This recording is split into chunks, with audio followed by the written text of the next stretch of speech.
Halo?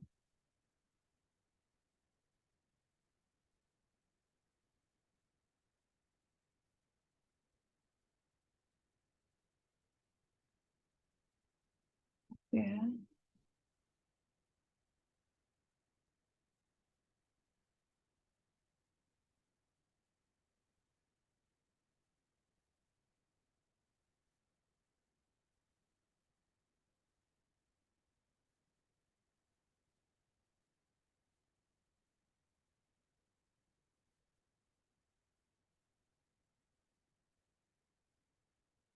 Halo Kak Indra, bisa cek suaranya masuk nggak? Halo?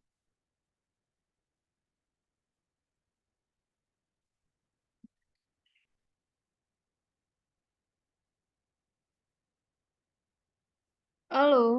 Masih belum masuk ya Kak suaranya?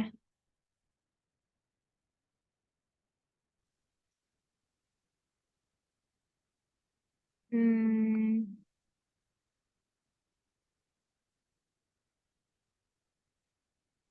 udah masuk Kak Indra suaranya? Kak Indro? Su- eh, Kak Indro masih di mute atau enggak ya? Udah aktif ya suaranya ya? Suara saya udah masuk ya?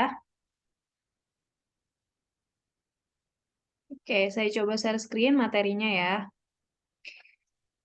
Kak Indro ini asalnya dari mana Kak? Salam kenal.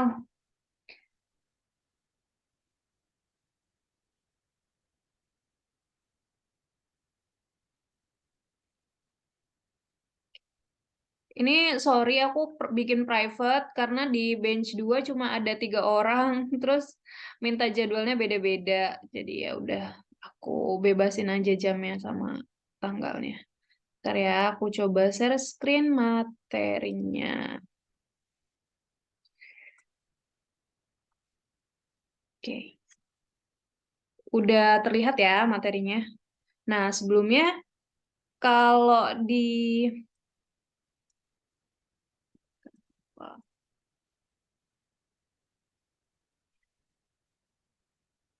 share screen, oke share. Nah, sebelumnya aku coba kasih pengantar dulu ya Kak Indra ya. Jadi kalau di materinya si seleksi PPK teknis, ini kan PPK teknis tuh ada 3 ya jenis tesnya itu ada pedagogik, ada tes lainnya itu yang umum tuh sama si soal teknis ini. Nah, ini kita bahas khusus untuk yang teknisnya. Kalau Kak Indro ini ngambilnya PPK teknis di mana, Kak?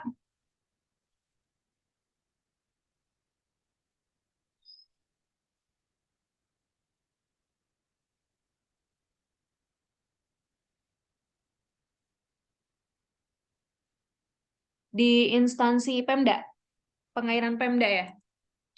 Oke. Nah, jadi ini bab-bab yang udah aku simpulin dari materi seleksi kompetensi dasarnya si CPNS tahun 2019 sama 2021. Nah, selain itu juga aku concern ke PPK Teknis Pengairan tahun 2021 yang sebelumnya. Kan udah pernah ada juga ya. Nah, soal-soalnya aku rangkum dalam beberapa bab. Ini ada 10 bab utama nih ya. Yang pertama tuh ada bendung, bendungan. Nah, ini kenapa aku taruh up, maksudnya paling atas bab bendung dan bendungan itu adalah karena hampir 40% atau kurang dari 50%-nya itu ini adalah fokus ke dua soal ini tentang bendung dan bendungan. Sorry ada suara noise. Nah, yang ketiga itu hidrologi, kemudian ada irigasi, reklamasi, polder, air tanah, hidrolik, mekanika tanah, drainase, dan PLTA. Nah, Tapi fokusnya kita di materi pertemuan pertama ini adalah di bendung dan bendungan. Nah, kenapa? Karena bendung dan bendungan ini adalah poin utama ketika pengerjaan SKB. Itu hampir 40% soalnya. Nah, 60%-nya itu dari ke 8 bab di bawahnya yang hidrologi sampai PLTA nih. Nah, fokusnya memang kalau di soal-soal teknis ini kebanyakan adalah bangunan air. Kayak kalau eh, Kak Indro pernah belajar tentang yang eh, apa ya namanya ya? Nanti kita pelajarin deh ya.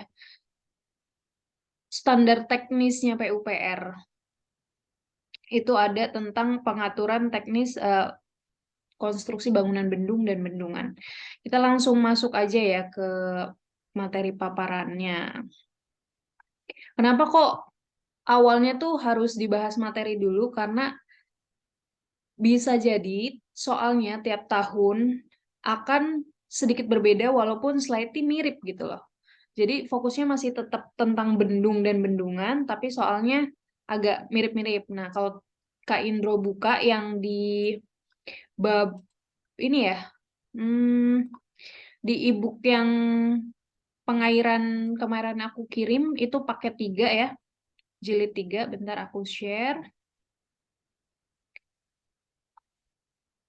Nah, ini share. Nah, yang ini kan udah di aku pisah-pisahin per bab ya. Nah, ini kayak ini nih. Fokusnya ada di bendung, bendungan, hidrologi, irigasi, sampai dengan PLTA. Nah, ini di soal pertama ada tentang bendung. Nah, misalnya kayak gini ya. Soalnya adalah tentang jenis bendung tetap adalah yang mana sebutkan kecuali gitu ya. Nah, mungkin tahun berikutnya sebenarnya soalnya masih tetap tentang bendungan, tapi nanti pertanyaannya mungkin agak berubah. Kayak misalnya bendung gergaji termasuk jenis bendung, misalnya bisa bendung tetap atau bendung gerak gitu ya. Nah, oke. Makanya fokus mendalami materi itu penting gitu. Apalagi Kak Indro kan udah, maksudnya background-nya adalah teknik pengairan ya. Jadi nanti akan lebih mudah memahami materinya dan juga mengembangkan isi soalnya. Soalnya sebenarnya akan tetap seperti itu gitu. Mau CPNS, mau PPK gitu. Masih seputar 10 bab itu. Nggak terlalu jauh.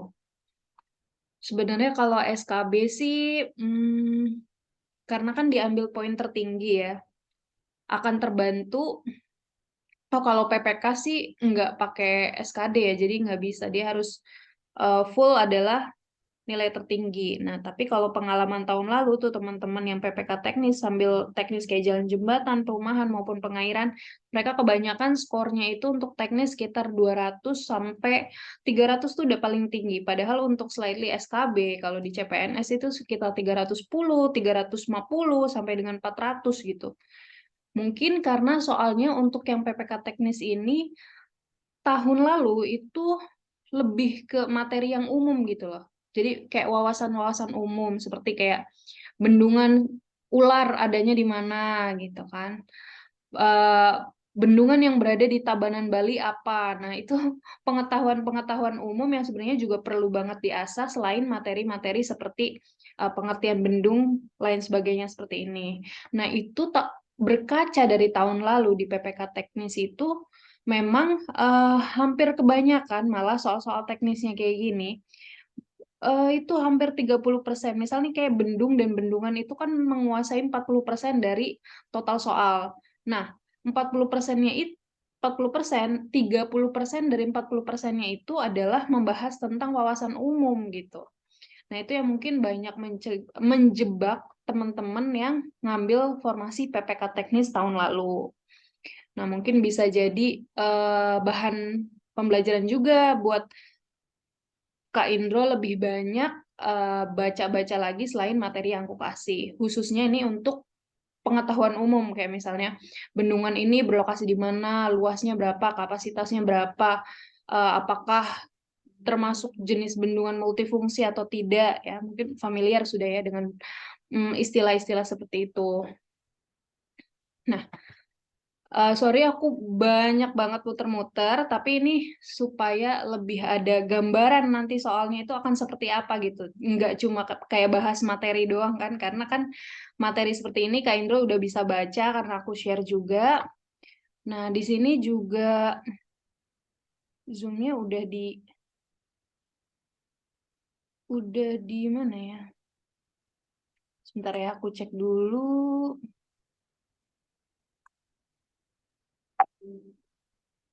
Hmm, nggak noise ya ini WA-nya ya.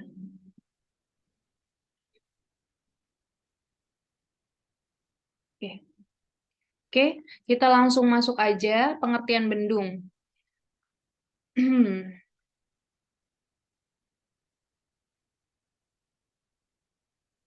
Bendung dan bendung.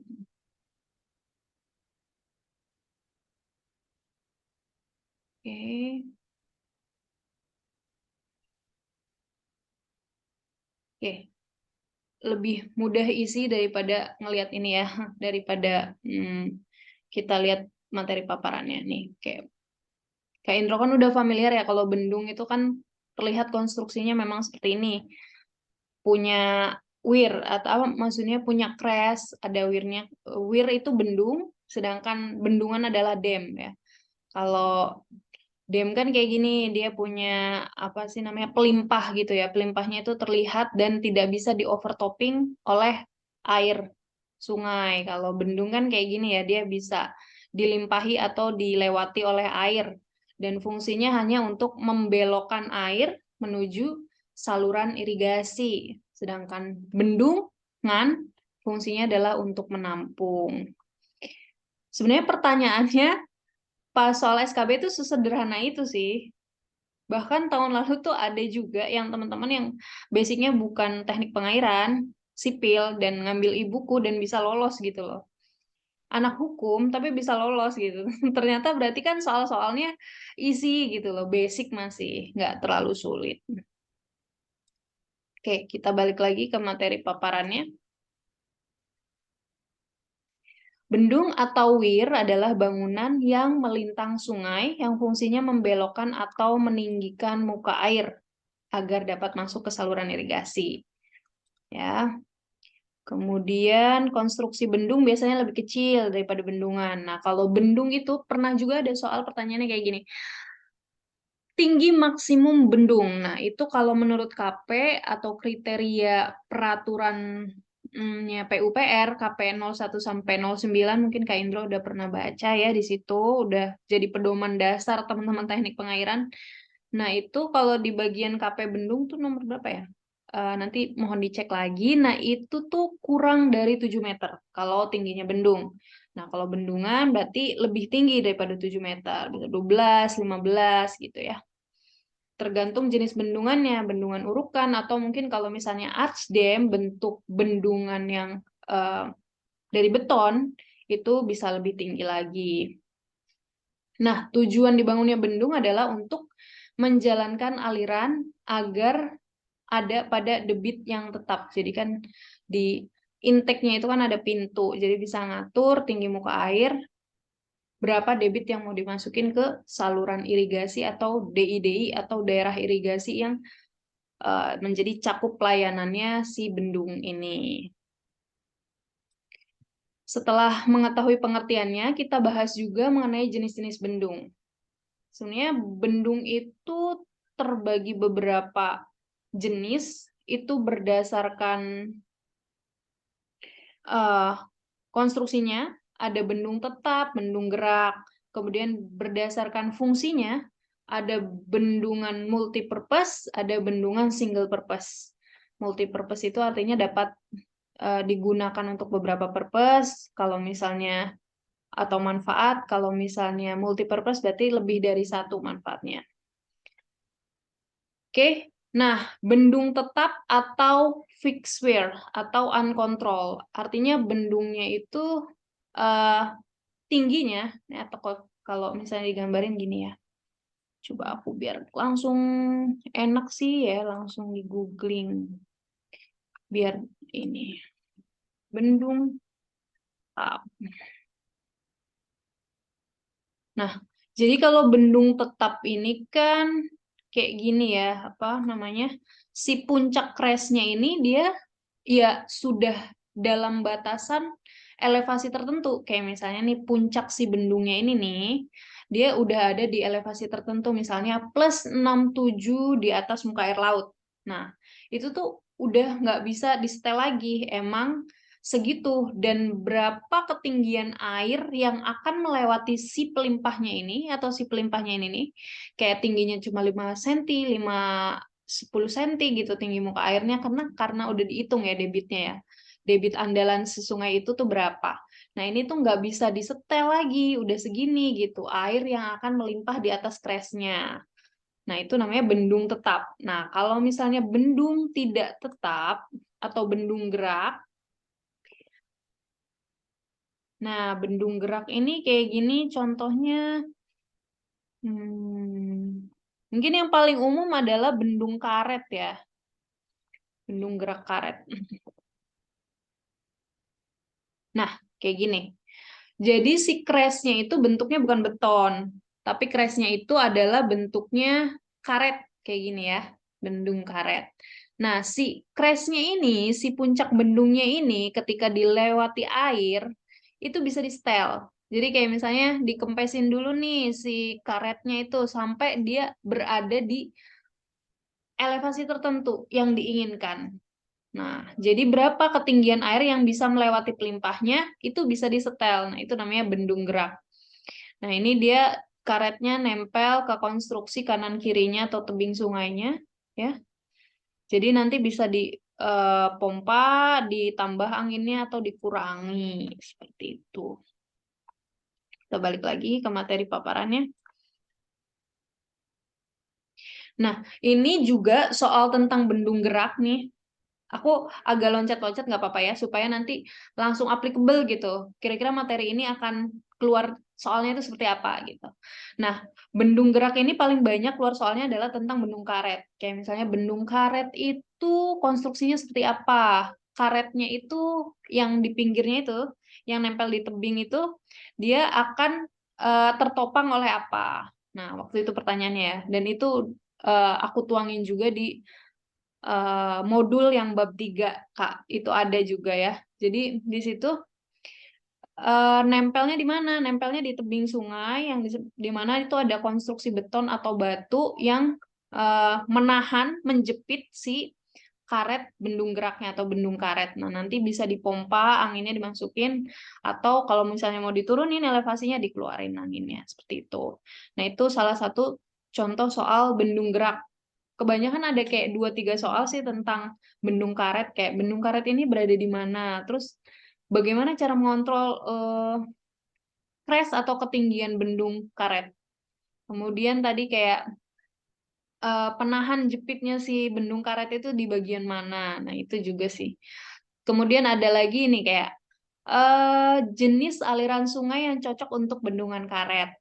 Ya, bendung karet itu cocoknya untuk daerah pesisir yang nggak terlalu banyak material bongkaran kayak pohon tumbang atau sampah. Nah, itu nggak cocok untuk bendung karet karena material-material tersebut atau debris flow ini, kalau kita familiar di teknik pengairan, nah itu bisa merusak si tubuh karetnya itu, bisa robek, bocor, lain sebagainya.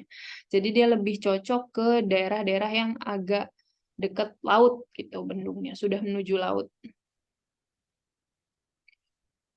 Hmm. Nah, ada lagi soal di bendung tetap. Ini pernah keluar ya, 1 atau 2 soal. Ini adalah jenis-jenis ambang.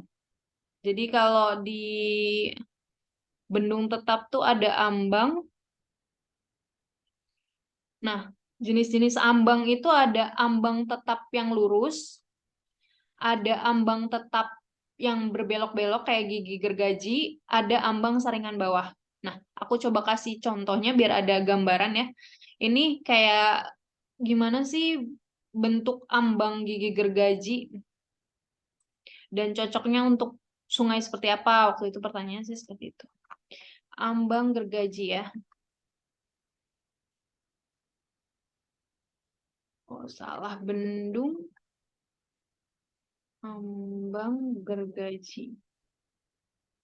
Nah, ya seperti ini. Nah, kebayang ya kayak ini emang jarang sih terlihat, cuma ini ada di teknis PU tuh bentuk ambang bendungnya tuh kayak gini, kayak gergaji set, set, set, set, set, set, set, gitu ya. Ini itu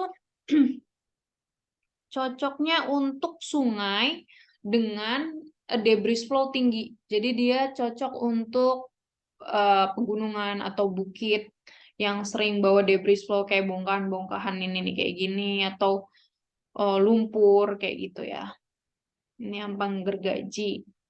Terus ada lagi namanya kalau di bendung tetap itu ada ambang ambang saringan bawah.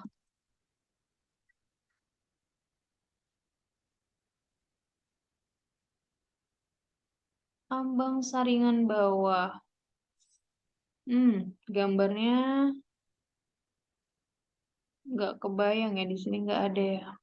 Bentar ya.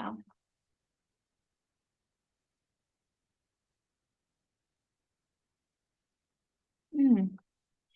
Jadi dia itu di crash bendungnya. Mana ya? Nih coba deh.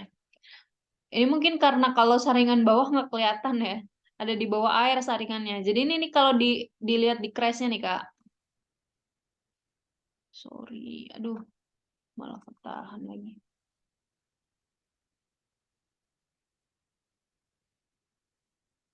Kalau lihat di crashnya, crash ini, crash bendungnya, dia tuh kayak semacam ada saluran airnya. Di sini tuh kayak ada saluran drainasenya.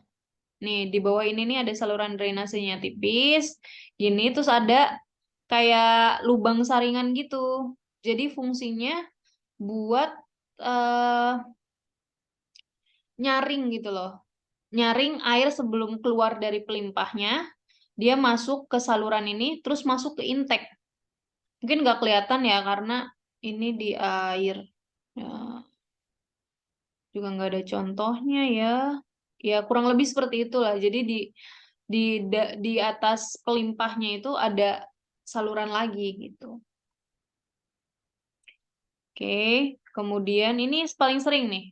Ambang saringan bawah itu seperti apa, fungsinya apa? Fungsinya adalah untuk meloloskan air yang lewat saringan ya.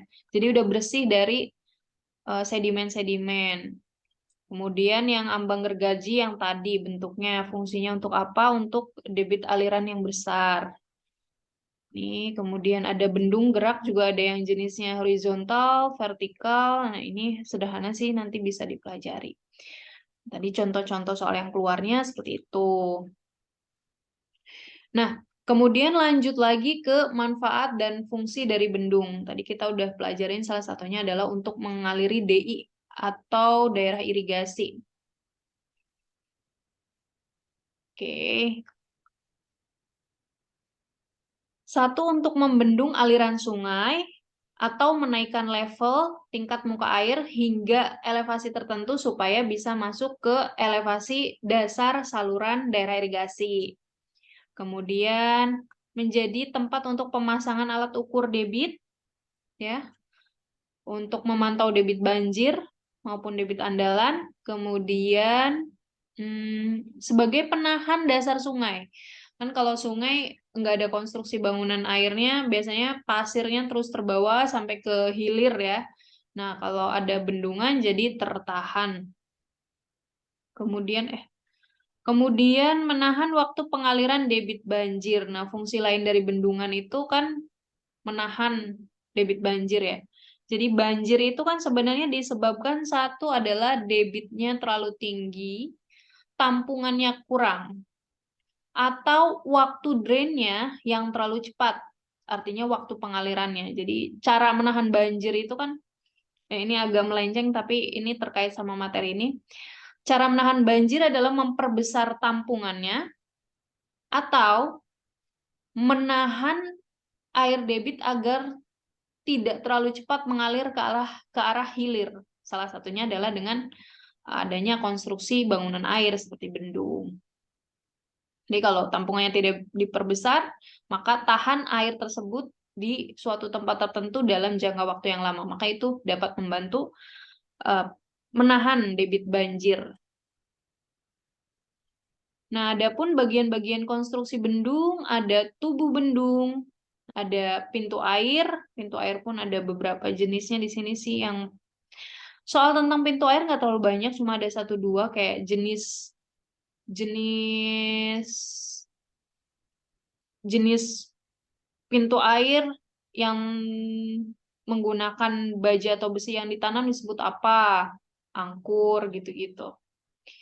Ada tubuh, ada pintu, kemudian ada pintu pengambilan ya, intake, kemudian ada pintu penguras dekat kantong lumpur, kemudian ada kolam energi, kolam peredam energi atau kolam olak. Kolam olak juga ada beberapa jenisnya. Nanti aku coba kasih gambaran utuhnya. Ini aku review dulu semua sampai bawah, Kak. Kemudian, udah ya, tubuh pintu, pintu pengambil, pintu penguras, dan kolam olak. Nah, coba kita cari gambar skema.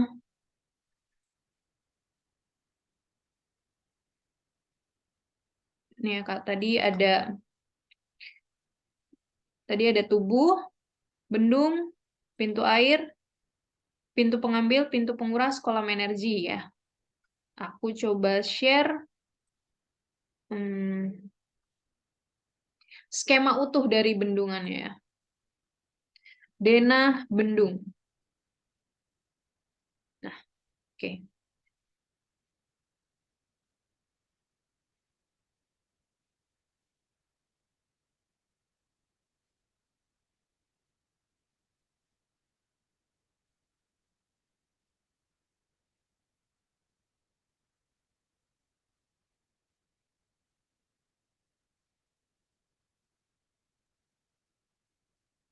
Too small ya. Nah, ini sih. Kalau kita lihat ini bendung ya, sungainya di mana nih? Arah alirannya nggak digambar ya. Itu pembilas aliran. Nah, kalau kita lihat di sini ada intake nih, pengambilan utama intake, berarti DI-nya di daerah sini nih. DI-nya, ini ada pintu air, kemudian ini bendungnya di sini berarti. Di bendungnya ini ada sayap-sayap bendung, ya. Kemudian kalau misalnya peredam energi biasanya ada di depan pelimpah ya. Berarti di sini nih. Nih, di sini. Nah, setelah peredam energi ada yang namanya apron atau lantai bendung. Nanti bisa dilihatnya dari potongan melintang. Nanti pokoknya setelah pembilas ini ada ini. Kemudian sebenarnya sepintu pembilas di sini ya. Jadi kayak sini ada aliran waterway, kemudian ada pembilasnya di sini.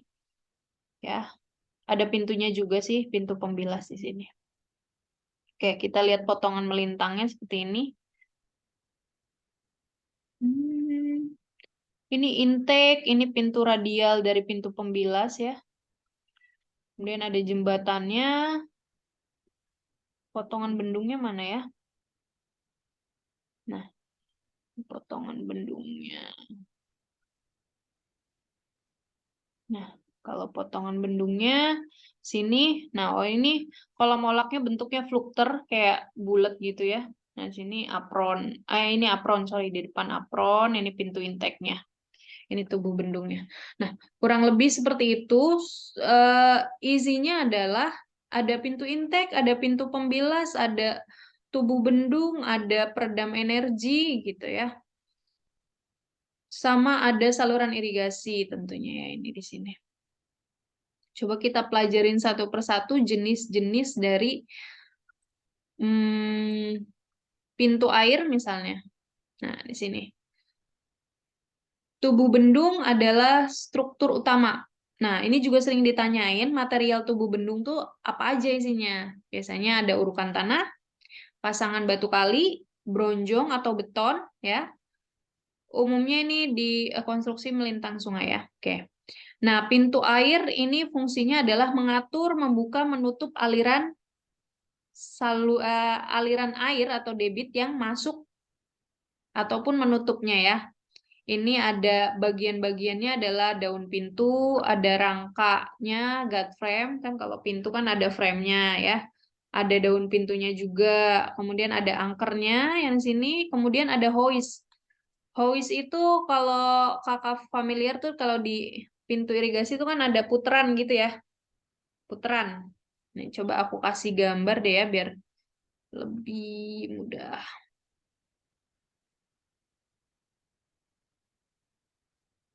Pintu air irigasi.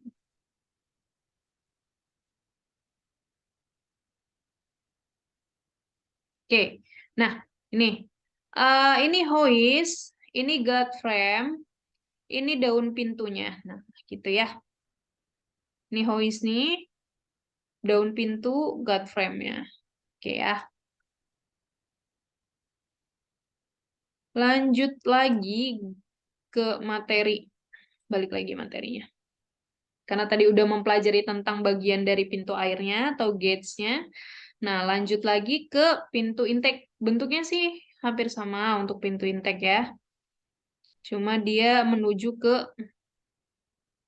DI.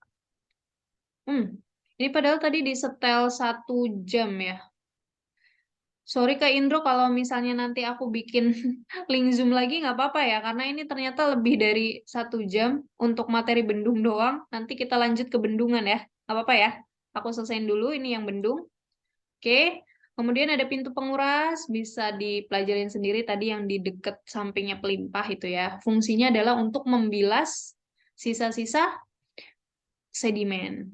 Kemudian ada kolam olak. Kolam olak beberapa jenis yang paling banget sering ditanyain adalah kolam olak USBR tipe 1, 2, 3, 4 sama ini nih, tipe bucket yang bentuknya bulat. Nah, ini pernah ditanyain kayak kolam olak yang berfungsi untuk apa sih? Seperti mangkok gitu, mengolak aliran hingga menghancurkan apa sih olakan itu sendiri gitu di dalam bucketnya. Nah, ini namanya kolam olak tipe bucket, bentuknya kayak gini, stock list seperti ini ya. Kalau untuk ininya sih rumus-rumusnya kayak misalnya untuk menghitung tinggi olakan pada kolam olak tipe stock list Y2 bla bla bla, enggak sekompleks itu soalnya. Sederhana, masih cuma ditanyain nama-namanya doang dan tipenya seperti apa.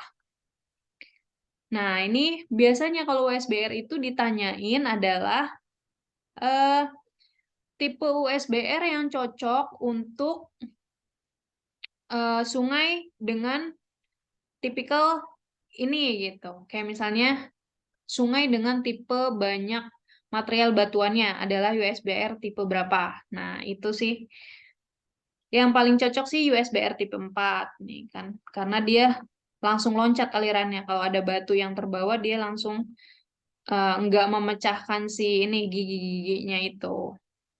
Kemudian ada kolam olak tipe shaft, kolam olak tipe blok halang. Nah, ini sebenarnya secara lengkap untuk bangunan-bangunan konstruksi air itu ada di KP 01 sampai 09. Jadi aku saranin sih Kak Indro download atau mungkin udah punya kali ya. Nah, itu dipelajarin ulang. Konstruksi selain bendung-bendungan itu ada lagi konstruksi ambang. Kemudian ada konstruksi air lainnya sih yang itu ada di KP 01 sampai 09. Walaupun nggak terlalu banyak, soalnya kalau bendungan kan ini banyak yang hampir 40%. Mungkin ada 1, 2, tapi kan seenggaknya menambah dongkrak dari skor kakak kalau misalnya kakak mau mempelajari dari modul tersebut. Nah, pertanyaan juga nih biasanya 2 sampai 3 soal nih tentang perbedaan dari weir dan dam atau perbedaan bendung dan bendungan. Nah, ini kayak tadi kalau bendungan kurang dari 15 meter, tapi kalau menurut KP ini dia 7 meter maksimum ya. Kemudian bendungan mengizinkan air melewati mercu. Kalau bendungan kan tidak ya, nggak boleh. Malah itu adalah batas maksimum. Kalau misalnya mercunya dilewatin air, bendungan itu bisa terjadi uplift, guling, lain sebagainya. Nah, itu untuk kerusakan-kerusakan pada bendung aku nggak sampein di sini, tapi udah ada di modul, Kak. Udah aku sampein di situ ada yang namanya guling, uplift ya. Itu akibat tekanan air yang dari bawah lateral ataupun dari hulu yang menabrak konstruksi konstruksi bendungan sehingga terjadinya kolaps gitu. Kemudian ada fungsi bendungan yang lainnya adalah meninggikan muka air, sedangkan bendungan adalah untuk menampung air. Bendungan tidak memerlukan area yang luas karena tidak memiliki area tampungan, melainkan hanya untuk membelokkan aliran menuju ke saluran intek atau saluran DI, daerah irigasi. Kemudian konstruksi bendung juga tidak terdapatnya adanya bangunan pelimpah, sedangkan pada bendungan ada. Nah, oke, nggak terasa ya ini udah berapa menit. Kak, ini aku coba bikin lagi linknya untuk bendungan khusus nanti Zoom-nya ya. Jadi yang ini Zoom-nya aku save, nanti linknya aku kirim ke Kak Indro. Jadi kakak bisa review ulang lagi, bisa dipelajarin lagi. Karena mungkin ada gambaran-gambaran soal yang udah aku sampaikan ke Kak Indro, supaya ada gambaran kan, materi mana yang paling banyak keluar. Oke. Ada yang mau ditanyain dulu nggak? Mumpung di sini gitu dan masih bisa kerekam Zoom-nya. Masih 8 menit lagi mungkin.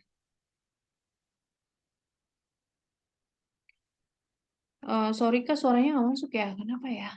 Bentar, aku cek. Apa mute? Mute? Unmute?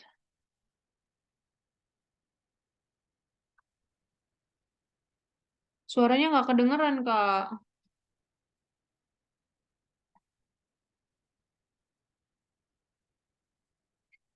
Eh, Mungkin bisa di kolom chat aja, Kak.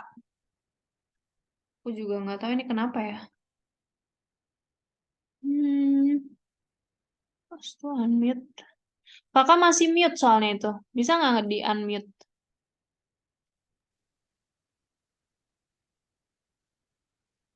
Tetap nggak masuk ya. Oke deh, di chat aja.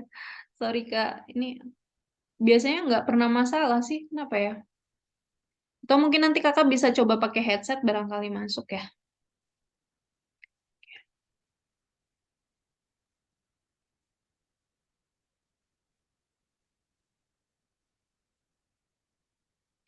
Oke, nanti selain Kak Indro bisa nanya lewat Zoom kayak gini, kakak juga bebas aja nanti WA ke aku. Misalnya ada pertanyaan tentang apa, di list aja boleh, nanti aku bantu jawab, oke? Kapanpun aku pasti bantu gitu. Supaya bisa maksimal nanti ini materi dan juga maksudnya penyampaiannya supaya Kak Indro juga puas jelas gitu. Misalnya kalau kayak sekarang kan ini udah ya gini aja gitu kan materinya cuma barangkali mau dikembangin kayak gimana. Untuk pengetahuan umum bagaimana? Oh, wawasan umum ya. Coba Kak Indro catat aja dia biasanya tuh menanyakan lokasi bendung XX gitu. Atau biasanya juga selain menanyakan lokasi itu menanyakan luas kapasitas kapasitas tampungan bendungan bendungan bendung XX gitu. Bendungan XX. Oh ini bendungan ya, materi tentang bendungan. Terus pernah juga ada pertanyaan tentang bendungan terluas di Cina. Bendungan terluas di Cina. Itu kan George Dam ya. Kemudian pernah nanyain juga tentang bendungan di Amerika yang pernah jebol tahun sekian.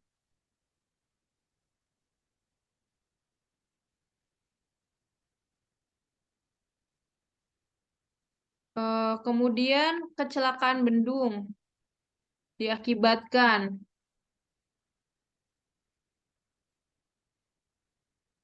kecelakaan bendung maksudnya kecelakaan ya, kerusakan konstruksi bendung.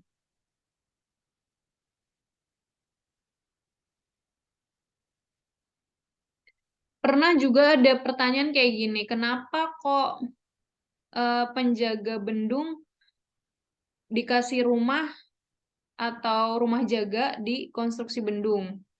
Penjaga bendung diberi rumah jaga dekat lokasi bendung. Alasannya adalah sebagai suatu konsekuensi moral yang mana apabila bendungannya jebol, maka beliau juga akan terdampak gitu. Maksudnya akan mengalami kecelakaan di dalam konstruksi bendungnya kalau misalnya jebol gitu, sampai jebol. Lokasi bendung di Indonesia. Nah, kalau ini kakak bisa download di buku panduannya PUPR, itu ada 100 bendungan besar di Indonesia. Buku 100 bendungan besar di Indonesia. Itu lengkap dari mulai namanya, lokasinya, koordinatnya, tinggi bendungnya berapa, kapasitasnya berapa, fungsinya untuk apa, DI-nya di mana aja, ada itu di situ, Kak. Kayaknya di Google ada deh.